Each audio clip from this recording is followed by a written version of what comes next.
واش عمرك درتي خطة باش تبدل حياتك مزيان ولا تطور من راسك لقدام؟ كتقول راسك غدا غنوض فكري نمشي للتريني ونكمل الشغل ديالي وتكون عندي واحد الانرجي واحد الانتاجيه كبيره، وكتحس بواحد الثقه بزاف وصافي. كتقول واخيرا غادي نزيد في حياتي ونولي مستمر وما غاديش نستسلم. ولكن مع كيوصل لغد ليه كلشي كيتقلب، وملي كتفيق كتحس كامل بلي شخص اخر.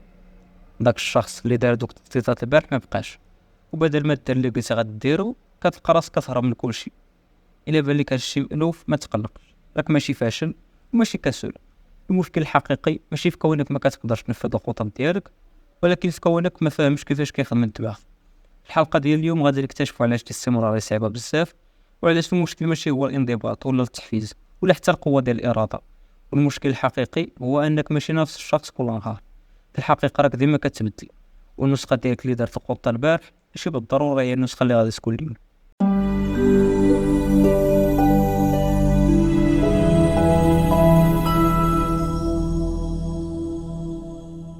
الفهم ديال هادشي هو المفتاح باش دير التغيير يبقى معاك في الوقت. فكر كيفاش كنتي قبل 5 سنين، كيفاش كنت كتلبس، شنو كان نوع الموسيقى اللي كتسمع، وشنو كانوا الاهداف ديالك. دابا قارن ديك النسخه القديمه اللي راك عليها اليوم، غالبا غادي تكتشف راسك شخص مختلف. بصح ولا لا؟ فكر فيها. طريقه التفكير ديالك والاولويات وكيفاش كنت كتواجه الحياه كلشي تبدل. ولكن الحاجه المثيره هي ان النفس مستوى التغيير كيوقع لنا كل منخفض. غير حنا ما كنشوفوش دوك التغييرات حيت صغيره بزاف. كنفترضوا راسنا شخص واحد، ولكن في الحقيقة حنا مجموعة ديال النسخ ديال راسنا اللي كتطوروا بشوية بشوية مع كل نهار كيدوز. مثلا نهار معين تقدر تفيق وانت النسخة المتحفزة من راسك اللي عندها رغبة دير السبور ودير المهام ديالك. النهار اللي من بعد ممكن تفيق وانت ما بغيتي دير والو. مع ذلك كنتسناو هاد النسخ المختلفة ديال راسنا يتصرفوا بنفس الطريقة كل نهار، بنفس الأولويات وبنفس الانضباط وبنفس الأهداف. وهنا كيبدا المشكل، حيت حنا ماشي نفس الشخص كل نهار.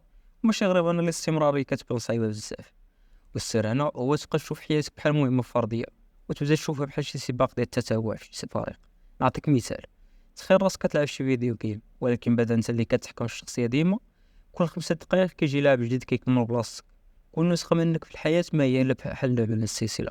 فكر مزيان، إلا كان لاعب اللي قبل منك ضيع الوقت استهلك الموارد ديال اللعبة بلا فايدة وخربق في المهمة، غادي تجي انت وتلقى راسك وسط واحد الفوضى، وغادي تحس بالقلق حيت خاصك تصلح الغلطات ديالو قبل ما تبدا تحقق التقدم ديالك.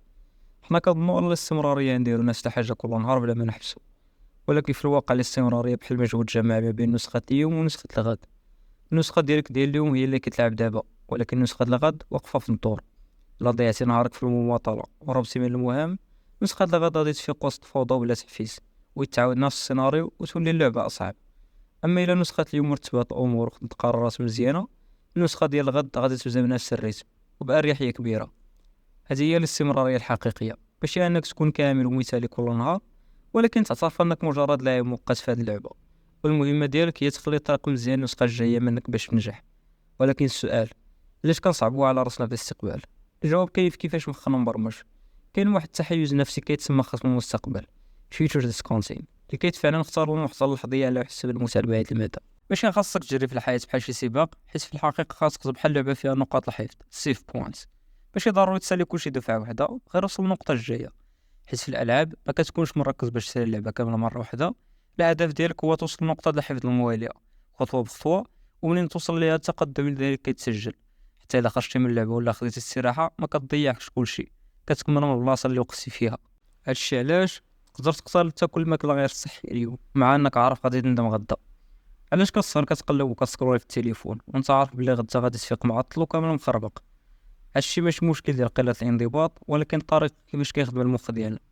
المخ ديالك كيشوف النسخة ديال غد منك بحال شي واحد غريب. مثلا الا سولتك واش تبغي دابا 1000 درهم ولا 2000 درهم من هنا، اغلب الناس غادي ياخدو 1000 درهم دابا، مع ان الانتظار لمدة عام كيجيب كسر. المخ ديالك كيبغي اللذة الفورية. تاريخيا جدودنا كانوا عايشين على المكافآت السريعة. الماكلة دابا كانت أهم من الموعد اللي جاي في المستقبل. ولكن في العصر دابا هاد التحيز كيلعب ضدنا وكيخلينا ندمروا راسنا في المستقبل. المكافآت القصيرة المدى اللي كنجريو وراها اليوم هي اللي كتخلي حياتنا صعب غدا. دابا السؤال: كيفاش نصلحوا هاد الشيء؟ وكيفاش نتجاوزوا هاد التحيز الطبيعي ونبداو ناخذوا قرارات كتدفع النسخة ديال المستقبل؟ اغلب الناس كيطيحوا في مشكل الاستمرارية حيت كيشوفوا التقدم بحال لعبة لكل ولا شيء. كيقولوا الا ما قدرتش نخطي خطوات كبار كل نهار راه انا فاشل. ولكن التقدم ما كيمشيش بهذه الطريقة. ماشي خاصك تجري في الحياة بحال شي سباق، الحياة نفس الشيء. ما تبقاش كتحمل راسك الضغط باش تكون مثالي كل نهار، ركز غير باش تحفظ التقدم اللي درتي باش نسخة الغد ديالك ما تبداش من الصفر. الا كنت كتعاني من الانتاجية ما تحاولش تسالي كلشي دفعة واحدة، دير غير مهمة صغيرة يقدروا يبنيو عليها نسخة الغد منك. الا كنت عيان ولا مليتي من الرياضة ما تحبسش كامل، غير دير واحد المشي ديال 10 دقائق ولا سيت وحدة، حتى مجهود صغير كيدير الدافع ديال الغدا. ما بغيتيش تنقي الدار، على الاقل نقي غير بيت ولا شي قنيطة صغيرة. نسخة ديال الغد غادي تلقى وسخ قل. السر هو تضمن ان كل نسخة منك تخلي نسخة الغد ظروف احسن شوية. كاينين ايام غادي دير فيها تقدم كبير، وكاينين ايام غادي دير الهدف فيها غير تربح ربح صغير. في الاخر مادام كتحفظ التقدم راك ديما غادي لقدام. الاستمرارية ماشي الكمال، ولكن الاستمرارية التواصل بلا ما تقطع. ولكن هنا كاين مشكل، بزاف د الناس ماشي حيت ما عندهمش تحفيز ولا حيت كسالى، ولكن حيت في الاعماق ما كيشوفوش راسهم يستاهلوا يستثمروا فيه. فكر مزيان، حنا كنديروا سطحيات الناس اللي كنبغيوهم. الا صاحبك كان محتاج المساعده غادي تكون حداه، الا شي فرد من العائله خاصو الدعم غادي تعاونو. حتى الحيوان ديالك الاليف كتصر عليه ياكل يكون مرتاح وامن. ولكن اش كيوقع الا انت ما كتهتمش براسك؟ ما كتحس ان نسخه المستقبل منك تستاهل مجهود. الا كتبغي راسك كتصر باش نسخه الغد ديالك تعيش مزيان. الا ما كتحبش راسك كتخرب المستقبل ديالك، حيت بكل بساطه ما كيعنيكش وما كيهمكش. وزيد عليها، اغلب الناس قاسين بزاف مع راسهم اكثر من اي حد. الا صاحبك كان كيعاني ولا محطم غادي تقول له ما تقساش على راسك، دير غير حاجه صغيره وكمل. بحال كتواسي مثلا. ولكن انت اللي كتعاني كتقول انا كنسوي والعمر ما نصلح حياتي اش فيا. هاد الراس السلبيه على راسك هي سبب كبير اللي كيدير الاستمراريه صعيبه. حيت بصراحه علاش غادي تمشي شي واحد ما كيعجبكش؟ انا خاص تبدل العقليه. تخيل نسخة المستقبل ديالك بحال شي شخص آخر، عامل بحال أعز صاحبك ولا بحال خوك الصغير مثلا. واش غادي تخرب حياته ولا غادي ليه باش يعيش أسهل؟